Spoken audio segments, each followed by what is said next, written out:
We are excited to have you all here. Le Almogelegile Dumelang, Lochani, Sanbonani.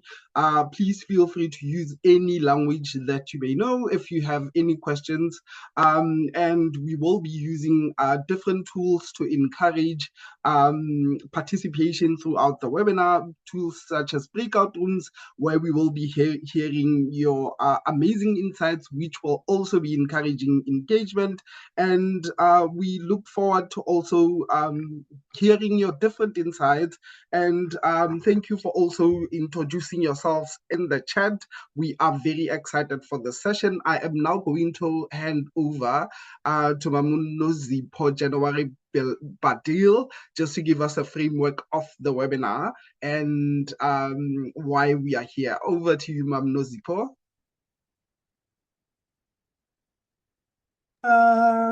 Thank you very much, Seabata, and welcome every single one of you. And so happy that you have been able to make some time in, I know, very busy schedules at the start of the year, to join us in pursuing our ambition to create a national coalition to end GBV in South Africa. So we have Tales of Turning from Cape Town. They are the hosts of today's webinar, and they do interesting work in looking and monitoring what's happening on the internet, especially on social media. And what they will do this afternoon is to give us feedback on the observations and the data that they've collected in terms of what people, how people experience GBV in both a negative and a positive way, those people who are pushing back on it and saying, no, this is not the way we're going to talk about women or men for that matter. And so, yes, so the webinars are part of our education process in creating this amazing kind of coalition. And because, you know, I always say with coalitions, you almost have to move out of your silos to be able to share what people are doing in their different organizations. And Tales of Turning have been very generous for sharing the experience that they have on looking at GBV from a lens that looks at social media. So this afternoon, in fact, I would like to hand over to you, Sabata or Jenny, whoever is going to facilitate, just to say, to explain to people how the interactive session is going to work. Otherwise, really welcome everybody from the bottom of our hearts, and please, we need everybody's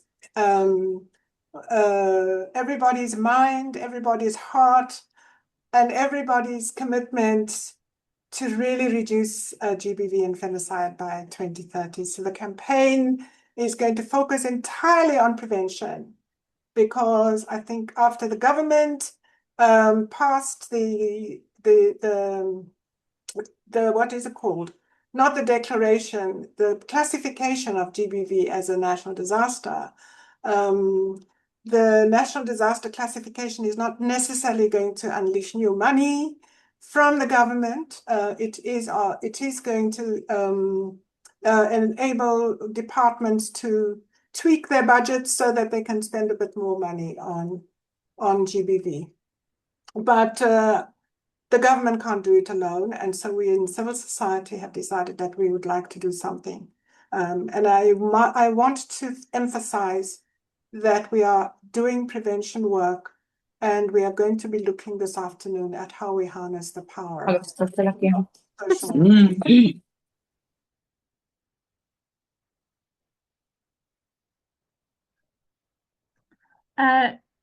Nozipo, you went on mute.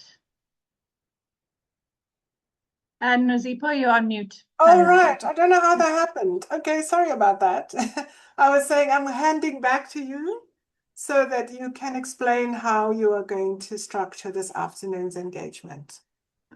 Wonderful. Thank you so much for that really impressive introduction. And it's really such an honor to work with you, Nozipo, as well as the UN Global Compact, the GBVF Response Fund, and SAWEED on this incredible national campaign. And it is going to take all of us to have this bold goal of ending and reducing gender-based violence. So we're here today to get all your incredible ideas on the messaging. So I'm going to take you through the social media listening research, so the data, then some of the methodology we use to develop messaging that we've seen has worked, and then we'll go into breakout rooms to get your ideas. So we really, really look forward to getting your input and thoughts on this. And so Tales of Turning conducted social media listening research for the Violence Prevention Unit of the Western Cape government. And what Tales of Turning does is we harness the knowledge of conflict mediation, psychology, narrative therapy, so a really deep understanding of people, and combine that with technology and social media to reach people at scale. And we work on gender-based violence prevention, technology-facilitated gender-based violence prevention, child online safety, xenophobia, and then very important, digital peace building and preventing mis and disinformation and hate speech in elections. So we take a narrative therapy approach to everything we do, where people and communities are seen as the experts of their own lives, with the skills and knowledge to influence their problems and to find their own solutions. So we facilitate processes where individuals and communities harness their own knowledge to co-create new narratives. And this leads in really well to the social media listening research, and is why I love it so much, is that the social media listening research is a way to listen to thousands and thousands of people and their perspectives. So what the tools do is they scrape the data from public social media. So we're really working with big data. It's unfiltered. So of course, traditional research or focus groups and interviews are still absolutely essential, but this, you get it unfiltered. So you don't get that researcher bias. It's in near real time, so we can see what people are saying right now about topics related to gender-based violence. And it really gives us a nuanced insight into the conversation. So we can start seeing the themes that are emerging.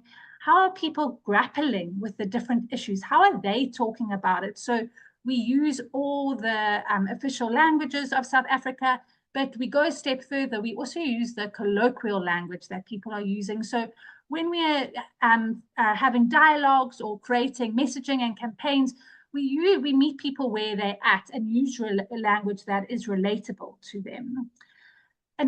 So as I said, we do a thematic analysis and get all the themes, which is really interesting. And another thing is that we can see when there are spikes in misogyny or gender-based violence. So we use it to build early warning systems when there are spikes in concerning misogyny or gender-based violence. We can also see the geographical hotspot. So if there's a spike in a specific area, we can develop targeted engagements for that area. What also is amazing with this is that it contributes to monitoring and evaluation. So we can see how the conversation shifts over time, which is really useful for the national campaign. So we can see the impact that we are having on the different conversations and narratives. So it really produces a wide range of qualitative insights and quantitative metrics. So this research, in this research that I'm going to share with you, we analyzed the conversation over 2 years with over 33,000 data points or posts that we looked at to generate these insights.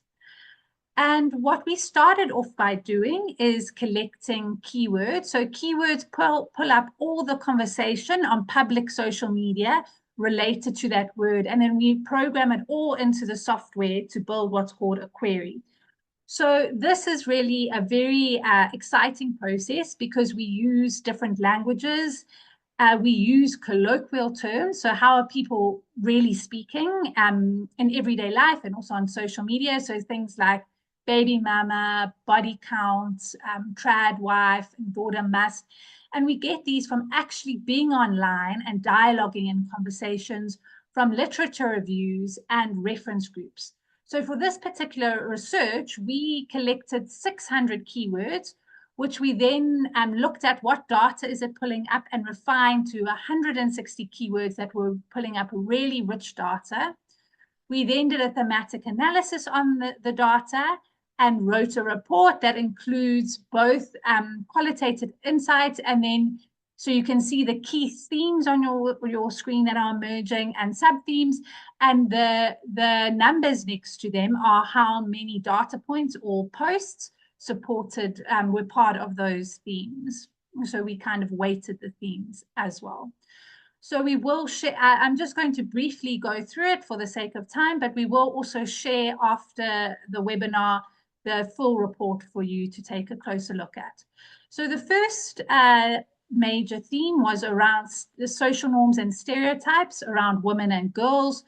So here there was a lot of conversation around internalized misogyny, so women hating other women, and people discussing the reasons for that, for jealousy over men and other women's accomplishments. And also there was a trend of fear of women. So people posting that people should fear women. And a lot of conversations around the social norms that women are expected to conform to, and that place pressure on women, and how women face backlash when they step out of these social norms.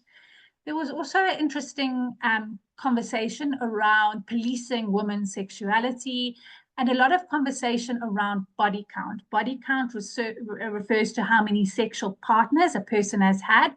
So people were talking about how, the body count of women, and how if they have a high body count, what people perceive as a high body count, then they are seen as low value women, not marriage material, and only useful for entertainment or as a side chick. And so a side chick is when a man has more than one partner and they have a girlfriend on the side. So again, even in these side chick conversations, there was a lot of double standards where the blame for multiple partners were placed on the woman for being a side chick, but not on the man for having many partners. So this was, there was a lot of conversation around this and what makes a woman a valuable woman. Also linked to this was really what we would call hate speech towards women, just really as like slut shaming, and really blaming and shaming them for their sexuality. There was a lot of conversation around body shaming and the beauty standards that women are expected to live up to. In the social norms and stereotypes around men and boys, there was a lot of conversation around what it means to be a real man, and also in daughter must. So men must. What must men do to be seen as a man? And a lot of this was around strength, leadership, dominance, and the ability to provide. Also, hiding emotions. So the conversation around, oh, a real man doesn't cry.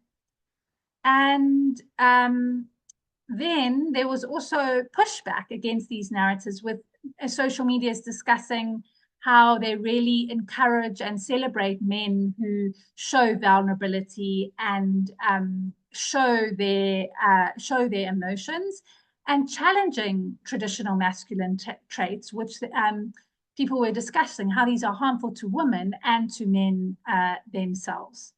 Another interesting conversation was there was a lot of conversation around gender norms in relation to characters on TV shows, podcasts, radio shows. So really showing how social media is a useful site of intervention, of having these dialogues and shaping these conversations. The conversation around gender-based violence. explored different types of gender-based violence. There was, again, the theme of mean girl energy, which is women shaming and blaming other women. And then importantly, conversations around tech-facilitated gender-based violence. And this really warrants a whole research on its own, given how it's escalating at such a rapid rate. Another important part of the conversation was around male aggression and violence to other men. So people discussing how men hurt other men and boys, and this leads to intergenerational cycles of trauma and pain. The theme around culture and tradition had many interesting insights. So there were many people talking about lobola and really honoring the tradition of forming relationships between family. And then many young people talking about how they're navigating this important tradition in the context of high unemployment. So how they're needing to take out loans, or sometimes the women are paying lobola, which is shifting gender norms. And then there was conversation around, which is a harmful conversation around how what types of women are deserving of lobola. So again, saying women with a high body count or women with children don't actually, are not wife material and don't deserve lobola. So there was a lot of harmful conversations around that. Then there was conversations around trad wife, which is referring to traditional wife, and is a conversation that's international and has affected the local discourse. And this is referring to really romanticizing the idea of women just belonging in the kitchen and performing their traditional roles and making everything from scratch. And there was a lot of backlash against this and saying this is a romanticized idea, and it's really a lot of hard work, and encouraging women to maintain their independence. The conversations around transactional analysis, there was a lot of conversations around sugar daddies and blessers, where people actually using social media to promote the practice and to find, saying they're looking for blessers and sugar daddies. There was other people talking about the unequal power dynamics in these relationships and saying older men are wanting to be in a financially transactional relationship with younger women so that they can have power over them and do whatever they want and control them. And this is leading to teenage pregnancies, and it also lets them not take responsibility for the pregnancies. And there was also double standards in this conversation, because there was conversations around Ben 10s, which are older women with younger male boyfriends, and often there's a financial element of the relationship, and they face really harsh criticism when compared to many people supporting or idealizing the blesser and sugar daddy relationship. The conversation around parenting is really important because it speaks to intergenerational cycles of trauma. And there was a lot of conversation around people saying the pain they feel for having an absent father, but also people talking about the importance of social fathers and the role that they play. And the conversations around single mothers were really, really shocking. There was what we would consider hate speech towards single mothers, and there was a high volume of conversation on this. People saying, don't date a single mother, don't get into a relationship, they have too much trauma, and that single mothers are to blame for gender-based violence in South Africa and for crime in South Africa. And this obviously this type of discourse has far-reaching consequences for women and children in South Africa. The conversations around mental health, again, speak to intergenerational cycles of trauma and pain. And people were discussing the trauma stemming from childhood experiences and previous relationships. And many individuals expressed the need for healing. There was also a really interesting conversation where people were discussing the mental health challenges faced by men and the stigma faced by men, which causes them the stigma faced by men when they want to reach out for mental health and emotional support.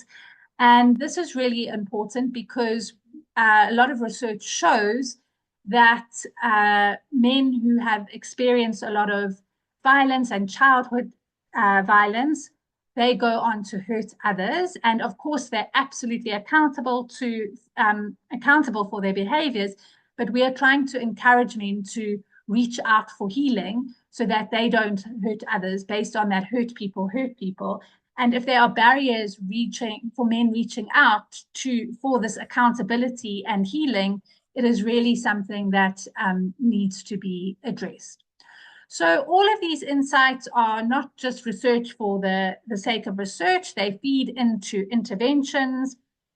We share them widely so other people can use them, and they also feed dialogue facilitation. So I'm going to take you through the dialogue facilitation and messaging methodology very briefly.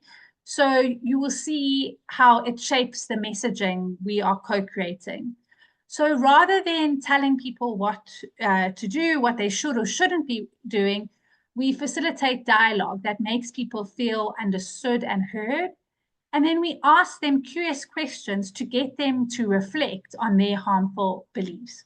So we're really trying to foster self-reflection and critical thinking. And during this process, we are really aware of our own emotions and things that may trigger us.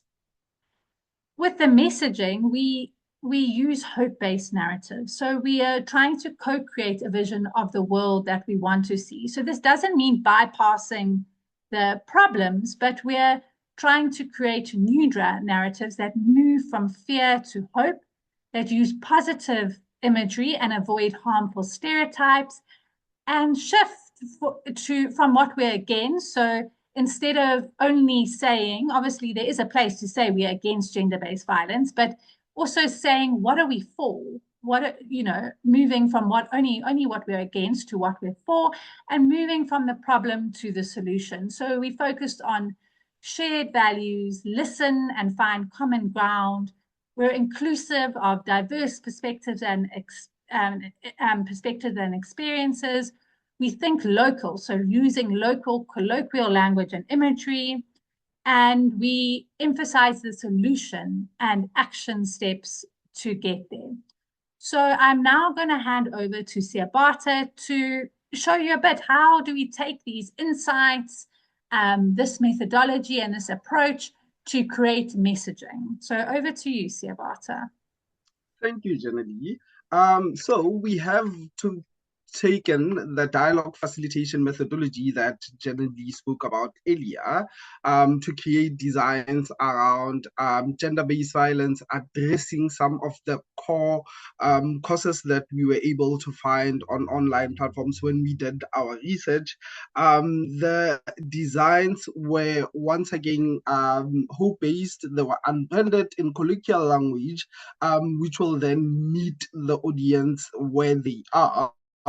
The designs raised awareness and were created with the messaging and insights which were shared and discussed in the brainstorming sessions that we had with the reference group as well as with our group of dialogue facilitators.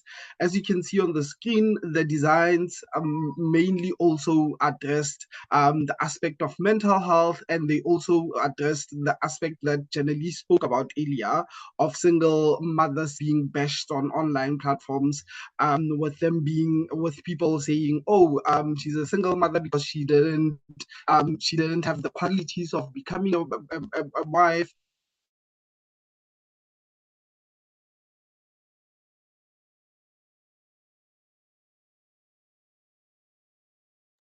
Siabata, we lost you for a second. And also of people demeaning women on online platforms. As you can see, the screen is around mental health. Hear me now?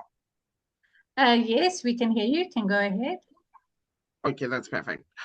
So the first design was around addressing the issue of single mothers being bashed on online platforms with the message created by the reference group and our group of dialogue facilitators, as well as the second and third designs being around addressing the issue of mental health, which is a core issue in the cause of gender-based violence, which was the messaging was created by the reference group to ensure that they address some of the issues that popped up, which we will be discussing in breakout rooms with this messaging. I think we can go to the next slide, Genevieve.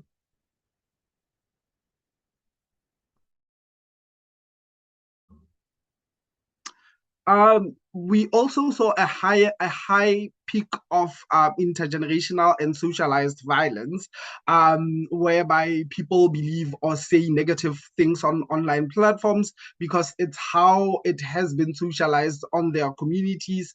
Someone will say the most misogynistic statement on online platforms because sometimes they think that's a normal thing to say, and because in their communities it's normal to say that. Sometimes it's because they've witnessed women being objectified from an early age. So the first design was around addressing the aspect of intergenerational violence and also ensuring that we mitigate gender-based violence from there. As you can see, the messaging of the first design is says your son is watching, teach him healing and not hating, which then makes parents to be more cognizant of the things that they do in the presence of their children. And then the second design is also around addressing intergenerational violence and socialized violence, whereby the messaging was also in colloquial language. Hey, pal, your childhood story is a chapter, not your whole book. This encourages people who have been themselves survivors of intergenerational violence to ensure that they do better and to ensure that they reflect on some of the things that they do which may be harmful to others.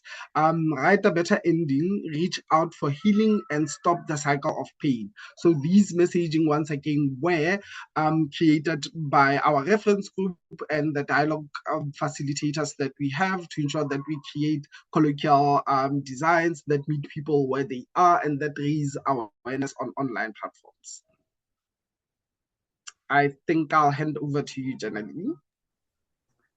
Thanks so much, Siabata. So you can see from Siabata's examples where we're going with the designs. They are unpolished and unbranded because we find that when we're using that for dialogue facilitating and sharing it online, that gets more engagements and comments and people joining into the conversation. So we're now going to go into breakout rooms. Each breakout room will have a facilitator, and you'll be looking at some of the social media listening insights in your breakout room that the facilitator will guide you with, and then discussing them and coming up with ideas for messaging. So we really, as I said at the beginning, we really want everyone's ideas and thoughts and inputs. This is how we can get really impactful messaging that gets to the root causes of gender-based violence. And just to add, after we come back from the groups, the facilitators will just have a minute each to feedback to the groups, and then we'll have a short closing and in the webinar. Thanks so much, everyone. We're just waiting for the last few people to join back. So that was a really rich discussion in our breakout room. I'm sure it was for everyone else. We're now just going to have a minute because we're running out of time, just a minute for each facilitator to give a little bit of feedback. So Siabata, do you want to go ahead for your group? Yes, sure.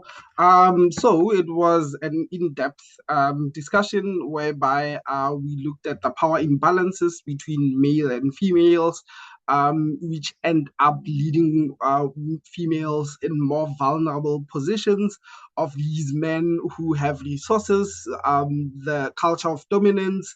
When you have money, you are dominant, preying on these women who do not have resources, and abusing the resources that they have to prey on these women. So we found that there is that culture imbalance that influences the issue of transactional relationships, that plays a huge role in the issue of transactional relationships, whereby a girl must be soft and emotional, and then the man must be hard and mainly, which is something that we would have to come up with messaging to address. And then one and said that the issues that were around transactional relationships were deeply rooted in culture and societal expectations. It would be great to also go on online platforms and ask some of the people who are sharing harmful messaging around transactional relationships as to what messages would you like to hear to shift you from this narrative or from this position, so that we have constructive messaging. And also, one of our participants said that we need, with the messaging, there needs to be a normalization, that there is a normalization in these situations, that the girl is to blame for being in a transactional relationship. Messaging should be in a way that is shifting the narrative from what's wrong with you, in a way that it allows them to share their stories, and which will not open them up for abuse. We saw an example of a post where a person was saying, your father failed, that's why you have sexual intercourse with older men.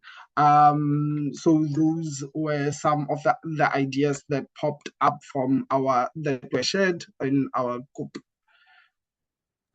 Thanks so much, Siabata, and to your group for those wonderful discussion points. Suk, do you want to go next?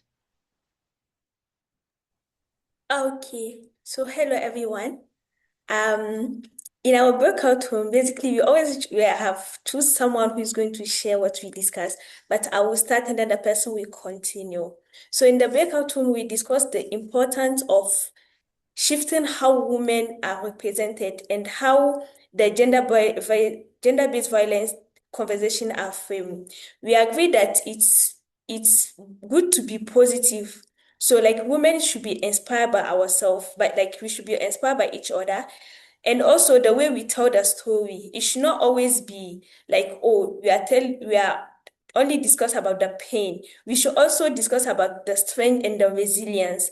And also, instead of always talking about like those superstar women, it's also good to take an example of the ordinary women in the society, so that from that we can see that, oh, it's not only those superstar who have those positive things. Even the ordinary woman in the society have the positive idea, and there is a story about them who is going to inspire people. So I am going to let what is her name share like a bit of what we discussed again. Thank you.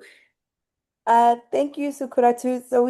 This is Haranisa. We spent a lot of time talking about the role of visual communication to portray the themes that Sukuratu and the motivation to counter negative narratives with positive stories, but visual stories that perhaps portray women who are supporting each other in more relatable settings. Like one of the examples came up was like for mentorship or teacher relationship, speaking about women supporting each other's business endeavors and that, but our conversations focused on the role of visual, which would then trace back to the areas of social media which are predominated by visuals that are shared and commented on. That was us. Thank you. I assume you're going last, Jenny Lee. Yes, thanks so much. Okay, so our category or sub-theme was men and boys, and the samples were drawn from about 600 contributions to that conversation. We went through the samples briefly, and an avalanche of ideas came up. I'm not sure we managed to capture them all. So the first thing is the deconstruction of men, or to deconstruct the construct of men as a critical thing. And I should imagine it would be deconstruct and reconstruct it. It is that is such a ripe thing at this time for so many reasons, not just for gender-based violence. The second one was the language used, and with that specifically around the language with boys, how men have languages that they use amongst themselves, how boys have languages that they use amongst themselves, and how the language lays foundation for misogynistic attitudes, etc. So that's another focus area. Then is the use of nonviolent communication, and we're very familiar with that. But and I completely agree with that.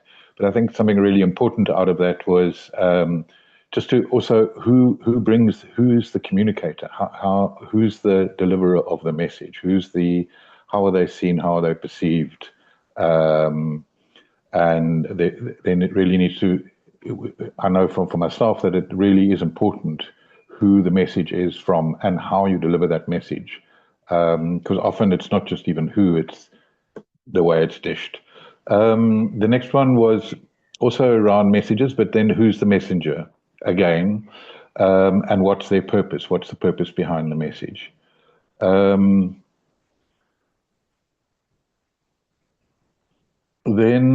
related to these sort of cultural, I don't want to call them oddities, but these kind of cultural, and not taboos, they're cultural practices that happen in, not in isolated, but in kind of in regional or areas around a particular tradition, etc. And they need to be impacted. There's a thing of basic abducting brides and that kind of thing. That we need to look at those as kind of festering points, if you like, for gender-based violence, for misogyny, and how we engage with those festering points. I don't know if I did them justice, but that's what my group had to say. Thank you so much, Steph, and thank you to all the groups for their contributions. So our group spoke a lot about the moments when women lift each other up, so amplifying that. So a village, it takes a village to raise a child, so women shaping the village and not breaking the village and building the village up. And we also spoke about how sometimes older women regard women who are widows and how they place them in certain roles and expect them to behave a certain way and not to step out of that role and those behaviors. So pulling them down instead of picking them up, and how that's something that needs to be addressed. And then also around teenage pregnancies, we spoke about having something uplifting of letting no one step on your dreams. So what are your hopes and dreams as a teenage girl, and lifting teenage girls up and reaching those dreams, and don't let anyone step on that. And then we also spoke about how the word teenage pregnancy itself and how we speak about that, it's often putting the accountability on the girls rather than the boys and the men, and especially in the incidences where it is older men, it's often rape or statutory rape, and speaking about it in a way that in the cases where it is an older man and there's power dynamics, the accountability is absolutely on the men.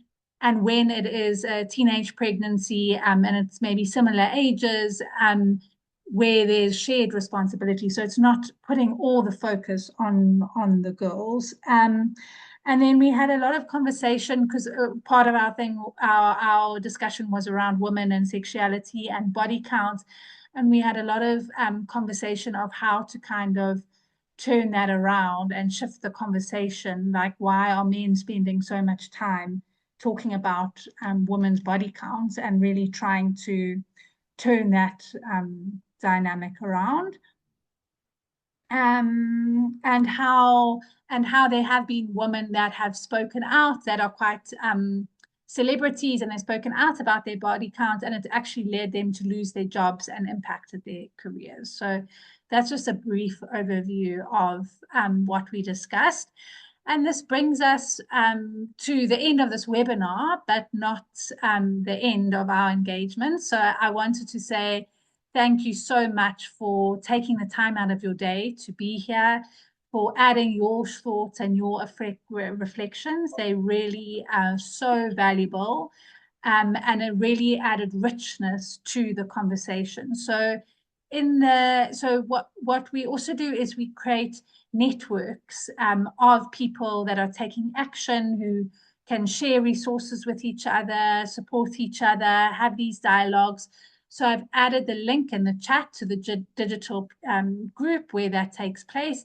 And I've also added the link to the research. So if you want to take a closer look at the research, it's there. After this webinar, we will be sending the recording, the research, and also a form to submit more messaging ideas. And then our next steps in the process are, we're going to take all these ideas, we're going to create that unbranded social media content, and we're going to use it on social media to dialogue and see what is the impact, how do people engage with that, and use that to really shape the messaging and really to get these unique insights that just help get people talking and turn things around. We'll also share those dialogue social media content with you, so you can share it on your social media and see what reactions and insights it brings. So to close off, Nozipho, do you have any final words for everyone? Yes, two things. Thank you so much, Jenna Lee, for you and your team organizing this afternoon, and also for everybody attending. Because we are at the early stage of building this coalition, what we thought we would do is do a database of the organizations that are working on gender-based violence, because at the moment, the prevention, as I said earlier on, the prevention is very limited, and there's a lot of intervention work that happens after the harm has been done. So, and I think part of the government's agenda with the categorization of this as a national disaster is also a realization that they haven't really done much around the prevention story. So to the extent that those of you who are doing the whole gamut of interventions on GBV, because some people are doing both intervention and also doing psychosocial care and sort of other activities after the harm has been committed, we would really like to keep a record of your institutions so that we can do a proper database. The idea of the coalition is that at some stage, or very soon, we would like to have working groups. So there will be a steering committee, and the steering committee at the moment we are thinking about largely is the United Nations Global Compact, the GBVF fund, the response fund that was also set up during the time of the NSP, when the NSP was created, as well as South African Women in Dialogue. SAWID has got a very broad-based membership, and many of us are members of SAWID, and we're all volunteers, but we have a very good sense of what is being done across the country. And then, of course, we have also invited the government, the Department of Women, Women, Youth and People with Disabilities, and they are also giving us some guidance on what the priority is. Now, the issue around the classification of GBV as a national disaster, that window of opportunity that we have at the moment is not going to last for very long, because it's going to be reviewed. And it may be as short as 6 months, it may be as long as 2 years. I mean, we have absolutely no idea. And we look forward to what the president is going to say at the SONA speech around GBV. And the SONA is happening on the 12th of February. So we just wanted to really invite all of you to feel like you're part of this movement, part of this coalition, and everybody has got something to contribute in a very co-creative fashion that we want to do. I mean, I think most of us, especially those of us, I mean, most of us have got to the end of the tolerance of GBV in the country. And there's an urgent need for us to really prevent it from happening. So I'm emphasizing that again, but I'd really like to invite all of you to become part of the coalition. So, and share. I have such wonderful memories of us creating a coalition before 1994, which led up to women being included in the Constitution. And it was really just about sharing our ideas and coming out of our silos. And we will find ways in which we coordination. So coordination, moving out of the fragmentation, is something that we really feel will benefit this campaign. The idea is that it will last for 5 years till 2030, and it will literally be beyond 16 days of activism and making every day a safe day. And to the extent that we're going to have a strategy, a media strategy, we are seeking support from experts and communication experts in the field who will help us take these messages that we have just worked around and locate them squarely in the public arena. We want to work with taxi drivers. We want to work with artists. We want to work with, the whole transport systems. We'd like to work with the Springboks from the point of view of positive masculinity and social coherence. So we really want the whole society to be involved in this campaign.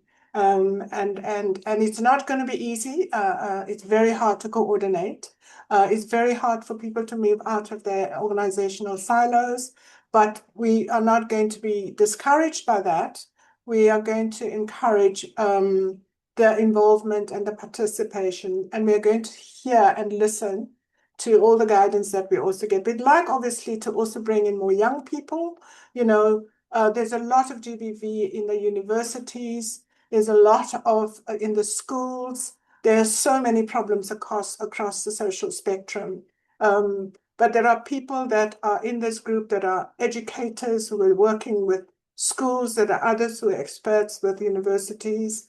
There are others who are working, creating curricula around a whole host of disciplines to address these issues. The researchers at the universities, Coalition has got researchers at the universities because we also wanted to be informed by evidence on the ground, as your evidence today. Really, out of that research that you have done, we are able to create these messages that people have suggested. So that's really, in a nutshell, the ethos and the purpose. And we all have passion and purpose, and we want to show. We know that South Africans can get ourselves out of this. It may sound like a big, audacious and unreachable goal, but I think our country has shown that we can. And just to finish today, I must share this with you because it's sitting right up. I went to the city of Johannesburg because I work with Anglo America on the gender-based violence program, and we went to see the city. And this Josie Majosi was telling us about the work that they're doing in the city. I mean, it was just incredible how the city of Johannesburg is changing block by block by block by block. It was clean. The buildings have been cleaned. There are security young men and women who have been trained through a CETA program, and they are really scouting around creating a safe city for themselves. And they've really involved the communities around Johannesburg to do this work. So I was really, truly encouraged by what Josie Majosi is doing in Johannesburg. And apparently it's also spreading out to other cities and so on. And I think even in those spaces, if we bring in the GBV prevention into those environments, we are going to piggyback on each other's interventions.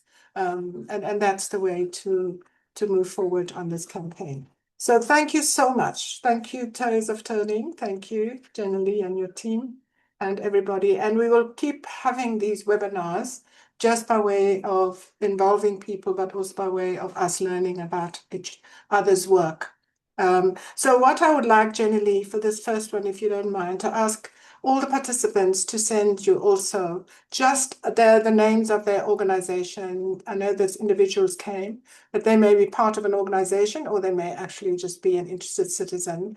But it doesn't matter if we can have a good record so that we can start and then give us a sense about what the focus of your work is so that we can keep the database and grow it. And when we have the working groups, then people can choose which working groups they would like to participate in. Yeah, so that's my feedback. Thank you so much. And thanks everyone. Linda, you can end the webinar. Thanks everyone. Bye.